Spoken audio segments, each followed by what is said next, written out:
Ladies and gentlemen, welcome to the PAX booth coverage here for 2018 on Tech Yes City. Right now we are at the ASUS ROG booth, and the biggest focus here today is their monitors on display. I've been checking them out. They've got 3 ultra-wides synced up, 1440p, over 100 hertz, gorgeous. Now recently we did a video where we looked at World of Warcraft on triple surround, and that was awesome at 1080p on 3 budget monitors. This thing is next level, to the point where I can't even see out of my peripheral vision. But let's take a look at what's new on display here with ASUS's monitors, but also talk about the tech that goes into them. And one really good thing is, if you're at PAX Australia, they've got some really good discounts going on, to the point where if you're here on the last day, you can even pick up the demo models for nearly half price. And you all know me, I love myself a good deal. This is how we roll, man. This is how we rock. This is how we win. This is how we roll, man.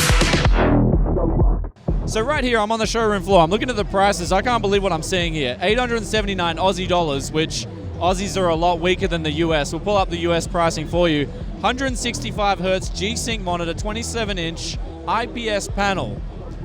Low input lag. So if you guys have seen the ASUS monitors that are going around, they've got extremely low input lag. We took a look at the 35-inch ultra-wide. That was really good, not just in its input lag, but also in its response times as well. ASUS really implement the overdrive feature really well, so that means your response times are going to be good on top of the low input lag. Not to mention the inbuilt color profiles on the monitors themselves look absolutely gorgeous if you're an end user gamer. So what this means is you can lock in a really saturated, high contrast profile and you'll be good to go. Now speaking of the new monitors, they've got the PG27VQ, that's going on sale. Much lower than MSRP, but on top of that, they've also got the R edition, which stands for HDR. Now, there's been a big thing about HDR, and there's a few different ways of implementing the technology. One way via contrast, but there's another way via multi-zone lighting. So I believe their PG27UQ monitor, which is very expensive. I mean, it's coming in at $2,999 Aussie.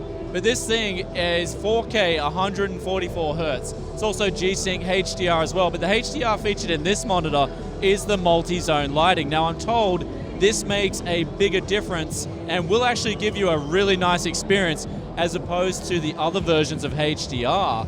Going through their other lineup, of course, they got the VG series, which stands for value, the G standing for the gaming features as well. Things as we mentioned before, the low input lag, the response time, but the V series doesn't have the option to enable the ultra low input lag, which is definitely a great feature if you're a console gamer and you want to use one of these monitors. But we're going through the list, they got many different features, many different price ranges for monitors, so I think it's a big focus of ROG going into the future with gamers. I would notice the difference between a low input lag monitor and a high input lag would be like literally over 100 mmR in Heroes and New Earth. And that's huge, going from a 1700 to an 1800 rating bracket. And that was just input lag alone, because when I changed monitors, I lost my rating dropped. I'm not going to talk about which brand that was, started with an S, but that was 120 hertz and I went up from a 60 hertz monitor. So the 60 hertz monitor was better. In other words, input lag makes a big difference. But we also, on top of that, have the refresh rates, which we've got to talk about. You can implement high refresh rates, but if the response times are bad, as we've seen in a monitor that I reviewed recently, then those refresh rates are probably going to do you more harm than good, because your eyes are just going to be constantly seeing blur the whole time you're looking at the monitor. Now besides that, ASUS implement really good overdrive features. Now you got your pixel response time, so the faster these transition, the better it is for your eyes and also getting a sharper image. So as we've seen with the 240 hertz monitors, they have some really good refresh rates going on. And what we can do here on the showroom floor is actually take some 1000 FPS footage for you guys and even analyze it on the showroom floor. Impressive. What we're getting out of ASUS monitors is really good. And then of course, to boot, they've got the thin bezels, which we saw here. They've got a triple surround ultra wide display, 100 hertz monitors. I was playing on this thing, jaw dropping. I mean, to be honest, it's really big. I didn't even think my peripherals could see everything that was going on.